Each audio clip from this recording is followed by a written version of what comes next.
ये बहुत बड़ी बात है कि आज सुप्रीम कोर्ट के फैसले ने हाई कोर्ट के फैसले पर रोक लगा दी और ये साफ कर दिया कि भाजपा का पूर्व विधायक कुलदीप सिंह सेंगर, जो नाबालिग बेटी के बलात्कार का हत्या के उनके परिवार के लोगों की हत्या का दोषी था, उसे अब बाहर नहीं आने दिया जाएगा, वो जेल में रहेगा। ये बिल्कुल पीड़िता के परिवार की और उसके साथ खड़े हुए हर एक आवाज की ये जीत है और ये जोरदार तमाचा उन लोगों के मुंह पर है जिन्होंने हाई कोर्ट में इस लड़ाई को कमजोरी से लड़ा। पीड़िता को न्याय नहीं, दोषी को बचाने के लिए रास्ते निकाल दिए थे और उनको लगा था इस फैसले को पीड़िता, उसका परिवार और हम सब स्वीकार कर लेंगे, लेकिन हमने वो स्वीकार नहीं किया और लगातार इस लड़ाई को लड़े। और आज सुप्रीम कोर्ट पर जो नजर थी उसमें पीड़िता की, कहूंगी इसके परिवार की और आवाजों की एक जीत हुई है। ये लड़ाई यहां खत्म नहीं हो रही, ये हमें बिल्कुल मालूम है, लेकिन अभी स्टे आया है हाई कोर्ट के ऑर्डर के ऊपर, लेकिन ये लड़ाई लड़ी जाएगी। और जो बात कही गई थी नाबालिग बेटी के बलात्कारियों को फांसी की सजा होगी, देश के प्रधानमंत्री नरेंद्र मोदी जी आप ही के कहे हुए इस बयान बेटी बचाओ, और आप अपने विधायक, अपने सांसद जो बेटियों के दोषी उन्हें बचाने का काम कर रहे हैं, आप कह रहे थे कि नाबालिग बेटी के बलात्कारी को दोषी करार होते ही फांसी होगी, फांसियां नहीं, बचाया जा रहा है, पैरोल और बेल दी जा रही है। हम मांग करते हैं, यह मामला अब सुप्रीम कोर्ट पहुंच चुका है और हम मांग करते हैं कि कुलदीप सिंह सेंगर हो,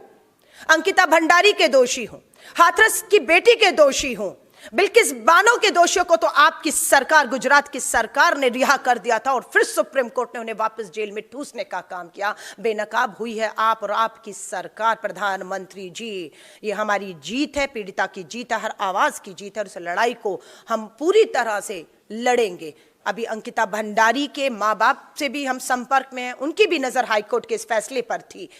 उन्नाव की पीड़िता के परिवार की नजर थी। दिल्ली कैंटोनमेंट बोर्ड में 8 साल की दलित नाबालिग बेटी की बलात्कार की हत्या किया, उसके परिवार की नजर थी और सबकी नजरें थी। और आज मैं फिर कहूंगी, न्याय की जीत हुई, लेकिन न्याय का हक मिलने तक ये लड़ाई जारी रहेगी। मेरे साथ ऑल इंडिया महिला कांग्रेस की वकील हैं, एडवोकेट आरफा हैं। बिल्कुल सुबह 9 बजे हम लोगों ने, जो राहुल गांधी जी ने और सोनिया गांधी जी ने रात को 10 बजे अपने घर के दरवाजे खोले। जब पीड़िता हाईकोर्ट का फैसला आया तो पीड़िता अपनी मां के साथ दिल्ली आती है और इंडिया गेट पर बैठती है और भाजपा के लोग उसका हंस हंस के मजाक उड़ाते हैं, अरे उन्नाव का मामला है, दिल्ली क्यों आकर बैठ गई, और हंसते हैं। ये नहीं मालूम था हाईकोर्ट दिल्ली है, फैसला दिल्ली से आया है, उस सरकार के तहत आया है जो बेटी बचाओ का नारा देती है, उस सीबीआई की कमजोर लड़ाई की वजह से आया है, जो केंद्र के अधीन है, जो पीड़िता को न्याय नहीं, अपराधी को बचाने का काम कर रही थी। राहुल गांधी जी, सोनिया गांधी जी ने पीड़िता से मिला, परिवार से मिला, उन्हें हर तरीके का हमने विश्वास दिलाया, उसकी हिम्मत को बढ़ाया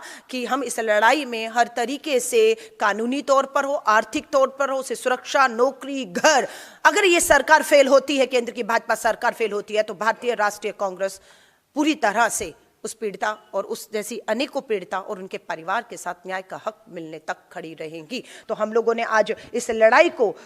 हमारी महिला वकील पूरी तरह से पीड़िता के साथ खड़ी रही, हमने कानूनी तौर पर इस लड़ाई को लड़ा। सड़कों पर हमारी दिल्ली महिला कांग्रेस की पूरी, जिन्हें सुबह ही 9 बजे पूरी तरह घसीट के बसों में जो है वो ले जाकर थानों में, अलग अलग थानों में जो है वो हिरासत में इस समय पर रखा हुआ है, वो भी लड़ रही थी, कानूनी तौर पर लड़ रहे थे। और सदन में आ रहा है फरवरी में संसद का बजट सत्र आएगा, उसमें भी, सदन में भी ये आवाजें गूंजेंगी कि अपराधियों को, बेटियों के, नाबालिग बेटियों के बलात्कारी हत्यारों को रिहा करना, बेल पे और पैरोल पर छोड़ने का तमाशा बंद करिए और इन सभी मामलों की दोबारा सुनवाई करते हुए कानून अगर बदलने हो तो बदल दीजिए, लेकिन इन्हें अब उम्र कैद नहीं, फांसी की सजाएं होनी चाहिए, ये तमाशे रुकने चाहिए। और ये आवाज मैं फिर एक बार उन देश के तमाम लोगों को इस चीज के लिए उनकी बधाई और सराहना देती हूँ कि अगर आप घर से ना निकले होते, अगर आपने इस लड़ाई को ना लड़ा होता, आज मैं देख रही हूं उनके वकील महमूद पराचा जी खड़े रहे, योगिता भयाना एक सामाजिक कार्यकर्ता उस बच्चे के साथ लगातार खड़ी रही, और हम लोग भी लगातार महिला कांग्रेस, क्योंकि हमें ये बिल्कुल इस लड़ाई में पीड़िता के साथ खड़े होने को कहा और हम लगातार खड़े रहे। हमें भी गिरफ्तार किया गया, हमारे पर मामले दर्ज कर दिए गए, बहुत सी एफआईआर हम पर दर्ज हो चुकी है। एक मामले में 5 जनवरी को मुझे चार्जशीट कर दिया गया है। इसी तरह के मामले में हम डरने वाले नहीं हैं। हम एक बार फिर विश्वास दिलाएंगे देश के तमाम उन हमारी पीड़ित बेटियों को, और जो बेटियां नहीं रही उनके परिवारों को, न्याय का हक मिलने तक इस लड़ाई में हम पूरी तरह से उनके साथ खड़े हैं।